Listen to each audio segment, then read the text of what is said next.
Day in my life as a jeepney enthusiast girly. Hello, ako nga pala si Pat, isang jeepney enthusiast. Oo, entitled ang lola nyo. Kasi mula bata pa lang, mas na-enjoy ko talaga ang sumakay sa jeep kumpara sa ibang public utility vehicle gaya ng bus, taxi, or UV Express. Pagkatapos ng konting lakad-lakad, nakasakay na rin ako ng tricycle. Mula dito, nagbabayad ako ng 15 pesos papunta sa 7-Eleven. Hindi yung terminal pero doon kasi banda dumadaan yung mga jeep. Actually, alam ko naman na hindi lang ako yung affected sa jeepney phase out. Siyempre, sa loob ng maraming dekada, jeepney na yung naging sagisag ng kultura at transportasyon sa Pilipinas. Tingnan mo, kakadating lang ng jeep pero ang dami nang sumakay, di ba? Hindi lang kasi basta estudyante, empleyado o manggagawa yung mga sumasakay sa jeep. Mga Pilipino sila na may kanya-kanyang kwento at hamon sa buhay. Isa lang yung sinakyan naming jeep pero iba-iba kami ng bababaan. Parang metaphor yan ng buhay, di ba? Lahat tayo naglalakbay sa parehong daan pero iba-iba yung destinasyon natin. Oo, ganito din naman ang senaryo sa UV Express at bus pero yung jeepney kasi talaga yung tatak ng pagka-Pilipino natin eh. Isa pa sa kinakatuwa ko is yung customization ng mga jeep. Dati may nakita kong Hello Kitty, meron pang One Piece, tapos yung iba may picture ni Jesus or ni Mama Mary. Actually, yung iba nga, picture naman ng anak nila doon banda sa pinto ng driver. Pangalawa, pag bumiyahe ka ng gabi, yung mga lights talagang pagandahan na sila. Lalo na yung mga biyaheng pa-Cubao. Siyempre, kasama na rin yung sounds, palakasan sila ng speaker. Yun nga lang, medyo ayaw ko yung ganun kasi yung iba sobrang lakas ng beat. Pero hindi ko nilalahat kasi gaya nung nasakyan ko ngayon, ang chill lang ng music ni Kuyang driver.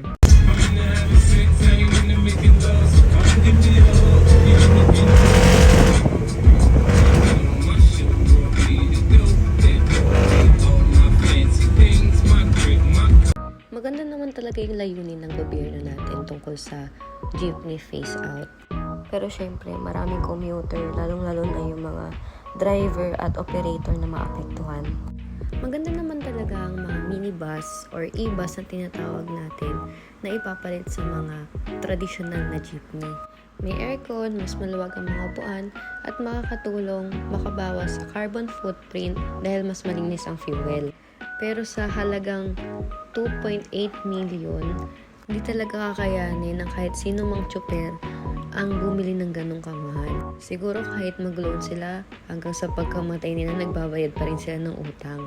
Pero dahil sa hirap ng transportasyon sa Pilipinas, siksikan, nag-aagawan, iba-iba pa rin talaga ang pananaw ng mga commuter tungkol sa jeepney phase out. Nag-interview ako ng 4 na katrabaho ko at ito ang kanilang mga pananaw. Ano mas gusto mo, jeep o e-bus? E-bus. Kasi malamig siya para hindi ako pagpawisan. Gusto ko pa rin sa jeep.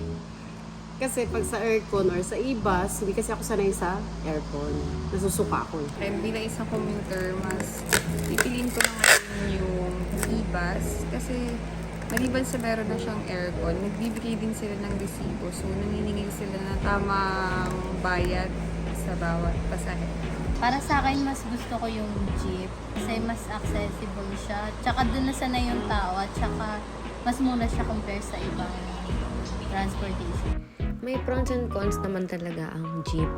Lalong-lalo na yung mga driver na mabilis mag-drive, yung upuan na pinagsisiksikan nila, at yung pamasahe na paiba-iba. Pero gaya ng jeep, meron ding hindi maganda sa mga minibus. Nagsisiksikan din naman nila yung pasahero. Hindi gaano kalakas yung aircon kaya kapag punuan talagang nakakasuka siya. Pero at least yung pamasahe, may resibo. At yung mga driver, trained sila, pati yung mga konduktor. Gaya nito, may nakita akong signage na nag-hire sila ng 10 driver at 10 konduktor. Nakakapanghinayang lang na hindi natin may iwasan ng ganitong pagbabago. Ika nga nila, change is inevitable. Pero sa tingin ko marami naman pwedeng gawin upang mapanatili ang jeepney culture kasabay ng layunin ng gobyerno na maayos ang transportasyon ng Pilipinas. At bilang jeepney enthusiast, umaasa ko na hindi mawala ang tinaguri ang King of the Road sa ating pang-araw-araw na pamumuhay.